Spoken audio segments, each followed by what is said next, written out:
je pense qu'il a eu cette colère légitime et qui a duré longtemps parce que c'est quelqu'un de sanguin.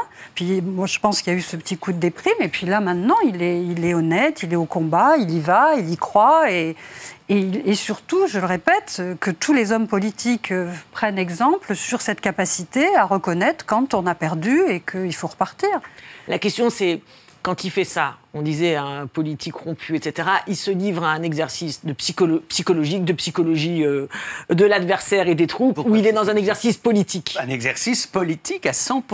Moi, je suis sensible à ce que vous dites. Je n'étais pas d'accord du tout avec la psychanalyse sauvage du début, mais je suis d'accord avec votre analyse. C'est pas de la psychanalyse sauvage. Je suis d'accord avec ce que vous dites, c'est-à-dire qu'effectivement, c'est très rare d'avoir un homme politique qui soit capable, alors on va dire, d'avoir des versants aussi différents, d'être effectivement dans l'incantation, comme vous le disiez, dans l'analyse politique, dans l'analyse économique, dans, pourquoi pas l'autocritique. Je trouve que c'est ça qui est fort avec Mélenchon, c'est qu'il n'est pas monocorde. Quel est son but en faisant ça? Parce qu'après, il a dit que c'était une erreur de communication, peut-être d'avoir dit ça, parce qu'on en avait déduit qu'il était déprimé. Oui, ça c'est vrai, mais son but, c'est toujours le même, c'est d'arriver au pouvoir. C'est-à-dire qu'il En disant ça, il veut arriver au pouvoir. Mais en disant ça, comme en disant tout le reste. C'est ça qui est la grande nouveauté, c'est que cette gauche qu'on suppose être vraiment contestataire, à la différence de ce qu'elle était il y a 50 ans, en mai 68, elle veut arriver au pouvoir. Et là, c'est ça qu'il pense en permanence. Mais absolument, absolument. Et surtout, il sait qu'il agit là. Peut-être sera-t-il là pour la prochaine élection, mais il veut aussi passer le flambeau à des gens plus jeunes. C'est absolument ça. Il pense à ça 24 heures sur 24. Stéphane Courtois.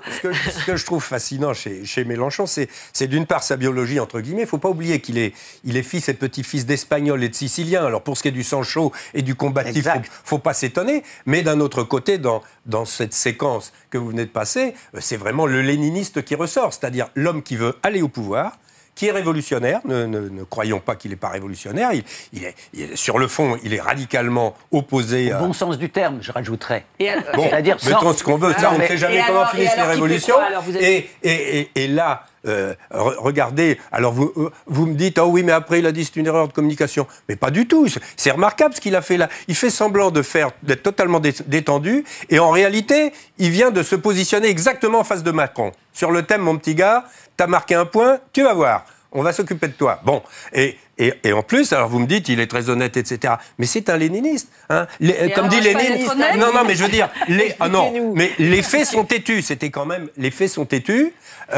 Si on a perdu là, on a perdu là. Mais bon, voilà. Hein, donc, et ça, c'est sa formation de base des années 70. Bon. Mais qui est une très bonne formation en politique. Hein, il ne faut pas oublier ça, quand même. D'accord, donc pour vous, il n'est pas dans un exercice uniquement spontané d'autocritique. Il est dans de la stratégie. Moi, je considère que l'ensemble de son discours est parfaitement contrôlé.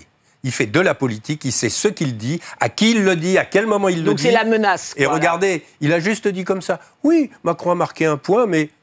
Et immédiatement, tous les médias se précipitent. Il a dit, oh là là,